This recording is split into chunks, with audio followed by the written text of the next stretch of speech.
fia to fa talo fa tu fa fa ana se tato wa tu le nei foi tu la le wa uli ia le wa tu sa wa tu tato fa Salelologa ia la lo pe nei le wafu ia i Salelologa ia pe la ba ona sila fia le to i po malae ia i le fa sisilanga pe ona tu ina mai ia e tu sa yo tato lockdown e pe ona ole afa maluina i le tu la ono ia ai le lava ona fa fonga mai le atunu e me se lava ia ona i tangata o le fia faigamalaga i le vao moto e lua o Salelologa Mulifanua ia o le ua longa mai e le tātou ofisa o vaa ia o le Samoa Shipping Corporation o le afa umalama tātou faigamalaga i le so ia o le sa uni le vaa o le lua ia e tu vaa e se atu ia ma Salelologa nei ia ona saua i le o tātou vaa muli le wha ia ma wha mai ai loa tātou malanga mo le so o i langa tau lao le tau tu fesili ia wha ngā e for teimi nei ia e whailoa i mai inga pia whaapea o nā ua fia whaimalanga mai ia po i langa tau foi e fia tu vaa e se atu ia ma le motele i sala whai nei au se li poti atu le nā ia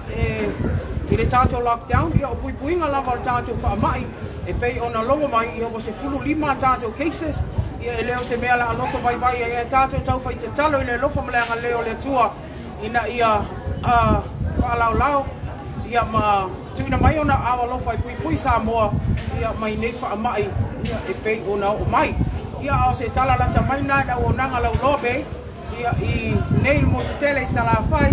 ia o loo ma nei ale tau i nei leo ua ba ia le mata le la ia sa uni e faigamalaga tu va e se atu le tu lai lua ia ma sa uni e lole malanga muli mai ia le tu lai fa ia o se tala atu le na ia e fia lolo lava na ia tatu tangata o le sa uni e tu va e se atu ia tonu o fa pena fo ia Mulifanua ia ilanto o le sa uni malanga mai ia alo fangia le tu faigamalaga o te toe ia tau tai i lunga o le vasa ia ua lava ia faigamalaga e pei ona iai whaatai fo le Samoa Shipping i le lātou fo ia waunanga whai pēr ia e di seila e di vaa ia ua lava le whaatau tainga o le natou tautua i le aso ma le aso le malu whaimalanga a i o le atunu e mo te minei whamanuia le atua i shau tātou o atunu ia a o loo whiangai e foi ia ma le tātou lockdown e pei ona o le a whamaluina i le itu lai ono tau tai le tua ia la uma e mese o lava singa i le nei Aso Toonai whaasauni atua i le aso atai au le asapati a mo te minei alofa tele atu whaatoa whaaseitua.